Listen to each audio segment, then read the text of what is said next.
السلام عليكم ورحمة الله وبركاته. زي ما تعودنا وقبل ما نبدأ حكايتنا مع بعض نصلي على رسول الله صلى الله عليه وسلم، عليه أفضل الصلاة والسلام على رسول الله.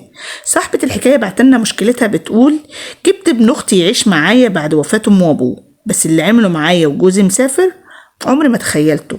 فضلا وليس أمرا، قبل سماع مشكلتي ادعمونا بالاشتراك في القناة وتفعيل الجرس والضغط على اختيار الكل عشان يوصل لكم مننا كل إشعار فيديو جديد. صاحبة الحكاية بتقول: أنا اسمي إيمان، عمري دلوقتي 35 سنة. مشكلتي بدأت من فترة طويلة. مشكلتي بدأت لما أختي اللي كانت أكبر مني كانت هي وجوزها رايحين بالعربية يشتروا حاجات لرمضان، وساعتها كان سايبين ابنهم عندي كان عمره 10 سنين. بعد كده العربية اتقلبت بيهم ودخلوا في حادثة صعبة جدا، ودخلوا العناية المركزة وتوفوا بعد شهر من نزيف حاد كان في المخ. قعدوا تحت الرعاية شهر كامل، بعد كده توفاهم الله. ساعتها أنا كنت متجوزة جوزي، وأنا عمري 25 سنة، وكنت في الوقت ده عندي 30 سنة. كان ربنا رزقني ببنوتة عندها 4 سنين، وكان ابن أختي ده أكبر منها ب6 سنين، لأن كان في الوقت ده عمره 10 سنين. لما أختي وجوزها توفوا واحنا كنا بنتين بس اخوات، مكانش لنا اخوات تانيين. وابويا ناس كبيره في السن، عمرهم كبير في السن. ساعتها قلت لجوزي: مش هسيب ابن اختي يتربى بعيد، بالنسبه كمان ان اهل ابوه رفضوا ياخدوه عشان العيشه والحياه والمصاريف وكده، وكانوا عارفين ان ابوه وامه ميتين ما حلتهمش حاجه، حتى كان شقتهم كانت بالايجار، وكانوا جايبين عربيه كمان بالاقساط اتدمرت في الحادثه وانتهت خالص. ساعتها جوزي كنا متجوزين وكان ظروفنا على قدنا. انا كنت متجوزاه عندي 25 سنه وهو كان عنده 30 سنه، ولما اتجوزت وحملت وكده قلت له لازم تشوف سفريه عشان تقدر تصرف علينا. كنا ساعتها برضو مأجرين سكن كده. فالمهم سافر من هنا، قعد 2 سنين ونزل اجازه. لما اختي توفت وسابت ابنها عمره 10 سنين، كان في الوقت ده جوزي كان لسه اول رحله ليه، كان عدى من رحلته سنه وكان عقده 2 سنين. قلت له: انا هجيب ابن اختي يعيش معايا، محدش عايز ياخده. ساعتها جوزي قال لي كلمه ويا ريتني سمعت كلامه. قال لي: اللي عنده 10 سنين بكره يبقى بالغ ويبقى كبير ويبقى شاب، ما ينفعش يتربى مع بنتك اللي عندها 4 سنين. برضو كل ما الولد ده يكبر هيبقى في قلق من ناحيته على البنت، وازاي ان انت تربيه مع بنتنا، ما انتش ضامنه يعمل فيها ايه بعد كده. قلت له: ابن اخته مش هرميه، انت ليه بتحسب للبلا قبل وقوعه؟ هو هيعمل فيها ايه يعني؟ ما انا هربيه زي ابني، وكمان ابن اخت محترم وبيروح يحفظ القرآن. ساعتها جوزي قال لي: انا بقولك بلاش ان يبقى عندي، وديه عند عمه، وديه عند حد تاني، لكن احنا لا. قلت له: وانا مش هرمي ابن اختي حتى لو وقفت على طلاقي. انا مش هرمي ابن اختي اليتيم اللي امه وابوه ماتوا وسابوه عنده 10 سنين يتبهدل في الشوارع، وعمه رفضوا ياخده، وعمه التاني رفضوا ياخده، حتى عماته رافضين ياخدوه، مش عايزين يتكفلوا بمصاريفه. لكن انا كمان هتخلى عنه؟ ابن اختي حته من قلبي، ابن اختي الوحيده يترمى في الشارع؟ مش عاجبك ان انا عايش معايا ابن اختي؟ طلقني، وانا يا سيدي رزق ورزق بنتي وابن اختي على الله، هشتغل وهتعب وهصرف عليهم. ساعتها جوزي قال لي: اعمل لي تعمليه، احنا هنخرب بيتنا عشان خاطره؟ خلاص يا ستي، بعد كده ما تبقيش تيجي وتعيطي لي. وفعلا خدت ابن اختي وهو اكبر من بنتي ب6 سنين، اتربى في وسطنا. طبعا عشان هو عيل وحداني ما كانش ليه جيش ولا حاجه، تنيتي معاه انا وجوزي نربي فيه ونعلمه لغايه ما دخل كليه الحقوق. خد كليه الحقوق يعني وتخرج من الجامعه. كان في الوقت ده بنتي يا دوبك راحه الجامعه بتاعتها، هي بينها وبينه 6 سنين، كانت يا دوبك راحه اولى جامعه، وهو خلص جامعته وقال لي: يا خالتي انا هسافر. بس كانت علاقته ببنتي مش علاقه اخويه، كان حب شديد جدا، كانوا بيحبوا بعض، وكانت بنتي بتموت فيه وكانت بتحبه، وكانت بتقول لي: يا ماما انا بحب ابن خالتي، ولو الدنيا كلها جابت لي عرسان انا مش هوافق الا بيه. وهو كان معشمني جامد ان بنت خالته هتبقى ليه، وكان بيقول: انا بحب بنتك يا طنط وبحبها قوي قوي، ومش هتجوز غيرها، وهتجوزها عشان ارد جزء من جمايلكم عليا، انتوا اللي ربطوني وانتوا اللي كبرتوني من وانا في 4 ابتدائي لغايه ما خلصت الجامعه، يعني وقفتوا جنبي زي ما يكون امي وابويا عايشين، بل بالعكس لو كانوا عايشين ما كانوش هيعملوا لي كده. قلت له: يا حبيبي الخاله والده، ولو ما كنتش انا اقف جنبك مين اللي يقف جنبك؟ ساعتها ربيته كبرته، وجوزي وقف جنبه في علامه لغايه ما اتخرج من الجامعه وخلص ودور على عقد يشتغل في السعوديه.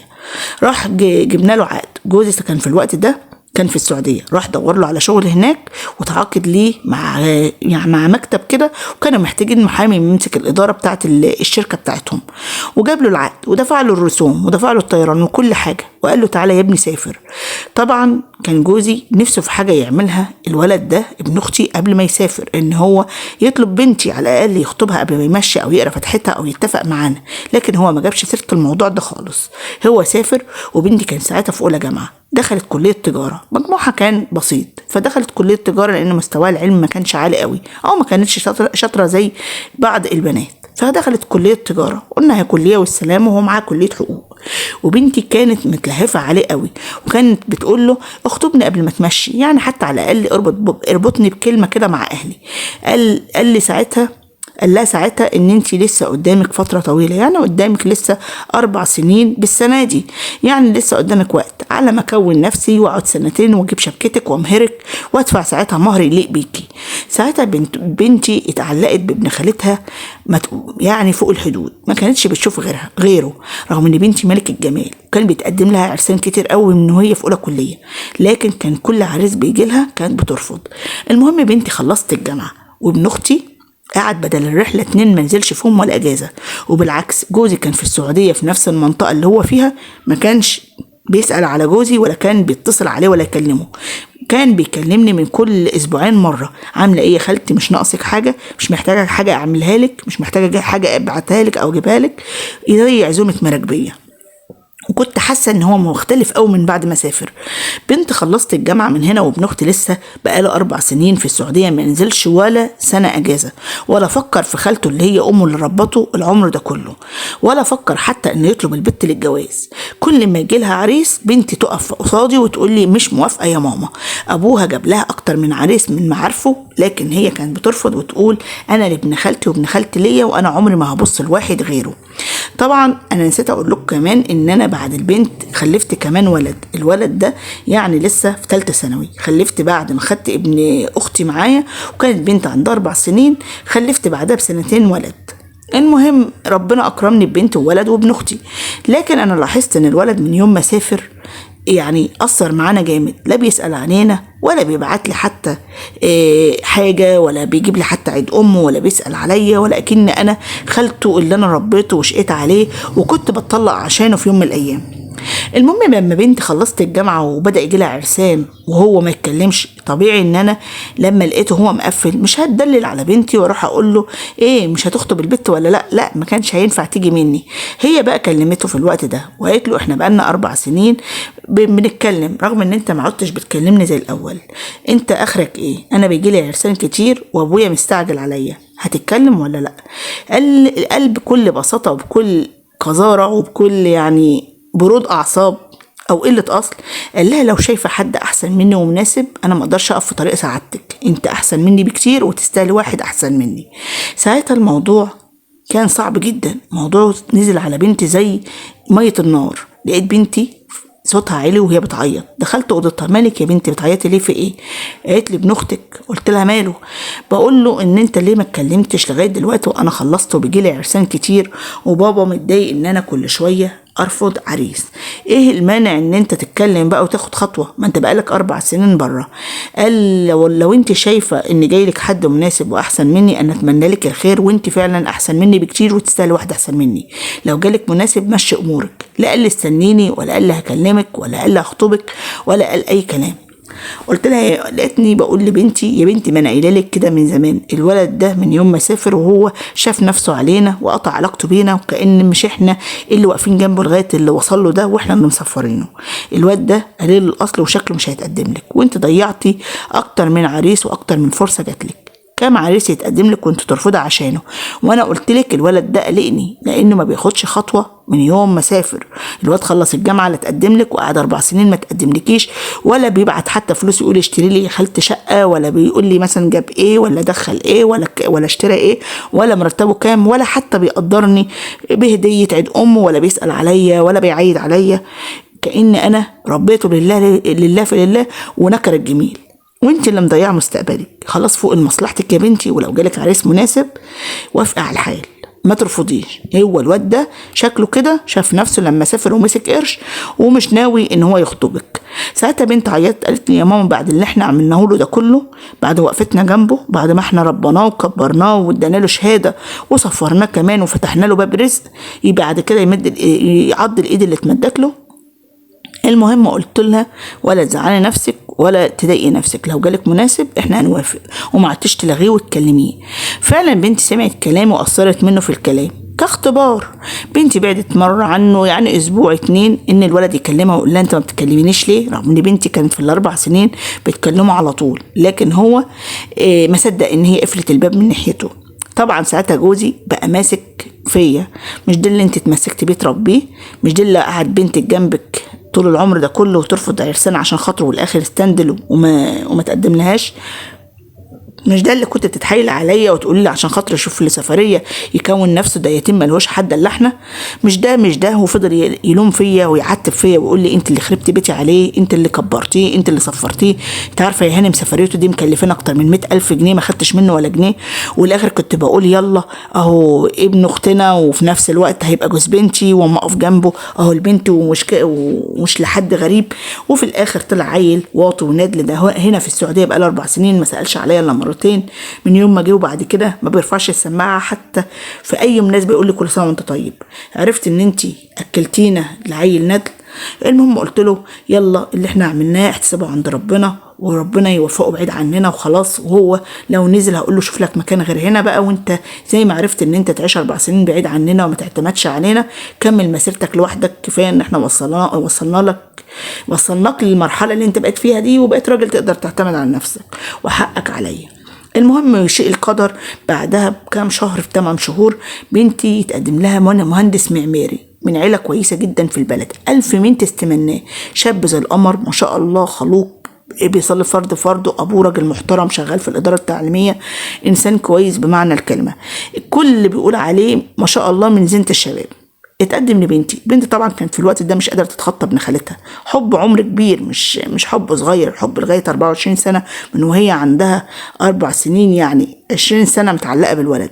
لكن انا قلت لها ما تضيعيش الفرصه دي، الفرصه ديت جايالك من عند ربنا، ولد كويس ولد محترم مهندس معماري، ابوه راجل شغال في الاداره التعليميه راجل متعلم، امه ست محترمه، ولد وحيد على بنت، اخلاقه كويسه، بيصلي الفرض بفرضه، مبسوطين وميسورين الحياه، اللي هيتغرب ولا يحتاج غربه، ولد وحداني وعندهم بيتهم وحياتهم. المهم بنت استخارت ربنا بعد الحاح مني ومن ابوها، الحمد لله قررت ووافقت. المهم بنتي برضه عشان خاطر هي بتحب ابن خالتها قالت له انا جاي لعريس واهلي موافقين عليه وانا استخرت ربنا وهوافق، على اساس اني اقول لها لا انا عايزك ويعمل خطوه. قال لها الف الف مبروك، والله فرحت لك، انت زي اختي وده يوم المنى، يا ريتني موجود كنت شاركتك فرحتك، ان شاء الله هديه الجواز عليا انا وهجيب لك احلى هديه وانا نازل. وانسان قذر بمعنى الكلمه.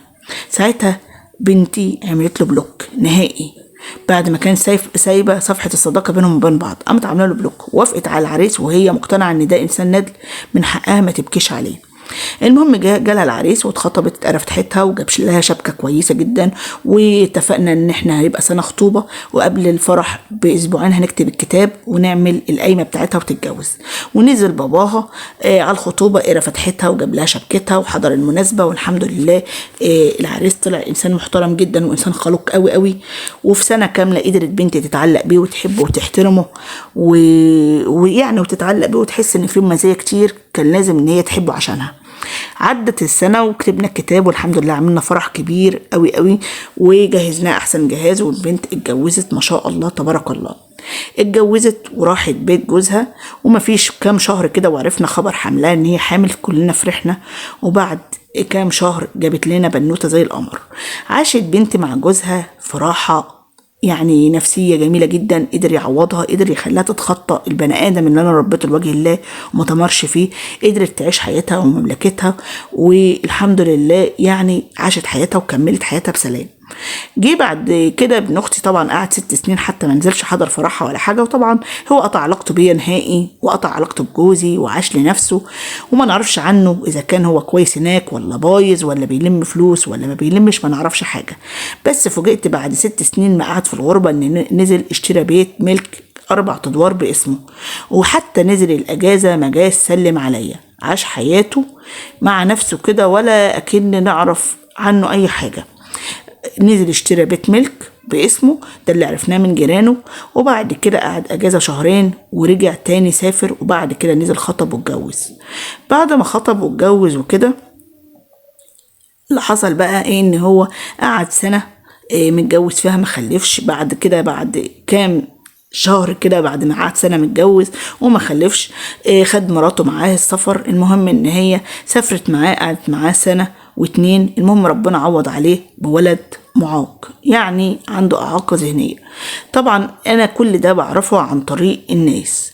طلع عنده مشكلة في الدم، وإن هو الأطفال اللي هيخلفهم بعد كده هيكون عندهم إعاقة يعني، والدكاترة كلهم نصحوه إن هو ما يخلفش، لأن عنده مشكلة يعني في جينات كده بتخلي الأجنة مشوهة. وساعتها هو قال لمراته امنعي موضوع الخلفة دي خالص، عشان خاطر ما نجيبش اكتر من عيل مشوه، المشكلة دي عندي مش عندك انتي. طبعا ساعتها مراته قالت له وانا عايزة عيال سوية وما اقدرش اكمل معاك، وفعلا طلبت الطلاق ورفعت عليه قضية بالطلاق، وخدت كل حاجتها واتطلقت منه. بعدها هو ما اتجوزش. بعدها لقيته جاي يلف عليا تاني ويقول لي معلش يا خالتي، انا يعني جيت عليكي كتير وقالت اصلي معاكي، بس انت مهما كان امي، والام بتسامح ومش عارف ايه. قلت له في خير في ايه، عايز ايه؟ انت اول ما افتكرت ده انت بقالك 8 سنين ما بتفتحش علينا باب ولا بتسأل علينا، ايه اللي فكرك بيا؟ قال لي معلش يا خالتي، انا اتجوزت وربنا انعم عليا بعد سنة جواز بطفل، والطفل ده يعني من احباب الله كده، معاق يعني، فانا عندي مشكله في الدم وعندي مشكله في الجينات. الدكتور منعني ان انا اخلف، لان عيالي هيبقوا كلهم بنفس يعني الطفل ده. ومراتي لما عرفت ان انا طبعا مش هقدر اجيب عيال سويه، طلبت الطلاق واتطلقت، وفعلا بعد كام شهر اتجوزت.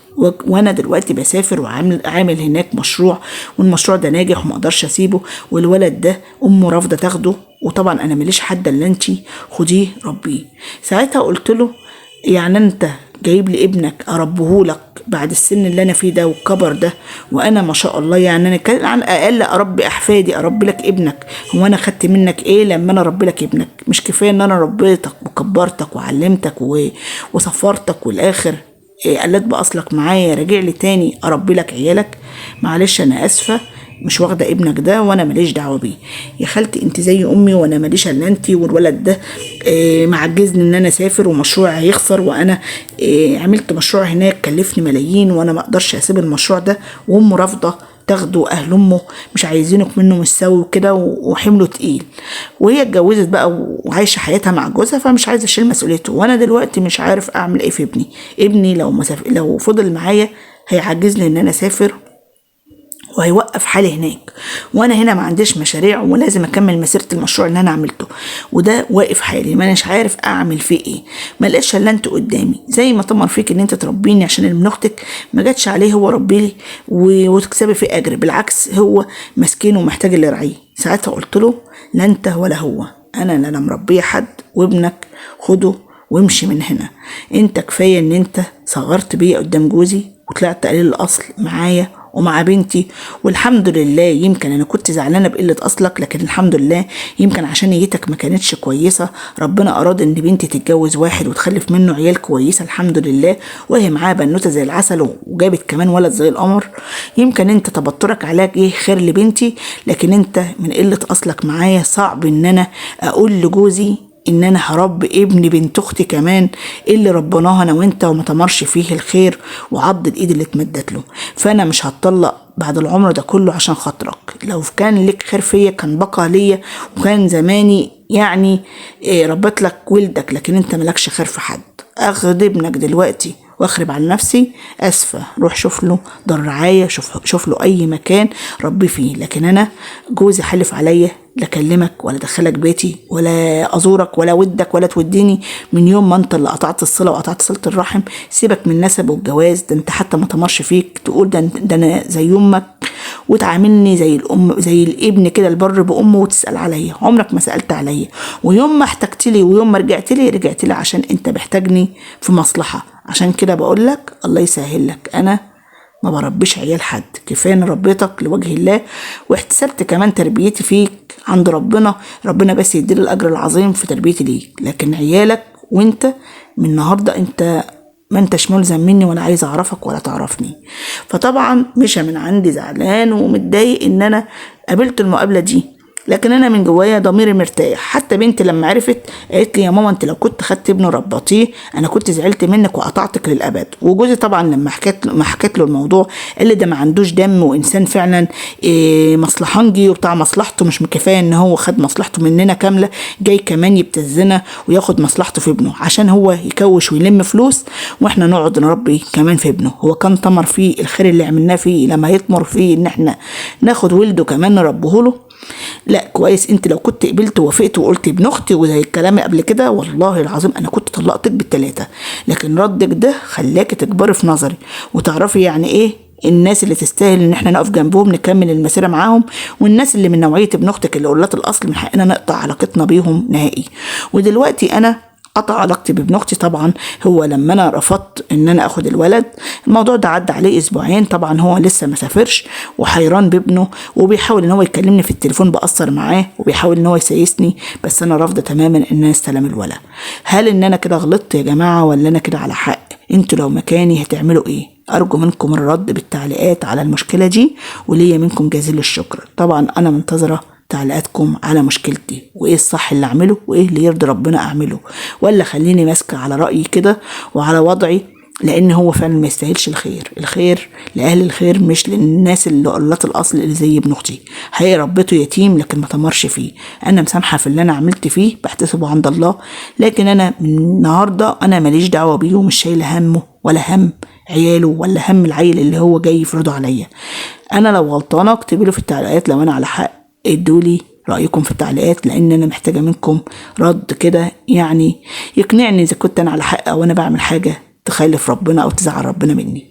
طبعا دي كانت مشكلتي، يا ريت ما تنسوناش فضلا وليس امرا من دعمكم لينا بالاشتراك في القناة وتفعيل الجرس والضغط على اختيار الكل عشان يصلكم مننا كل اشعار فيديو جديد. والسلام عليكم ورحمة الله وبركاته.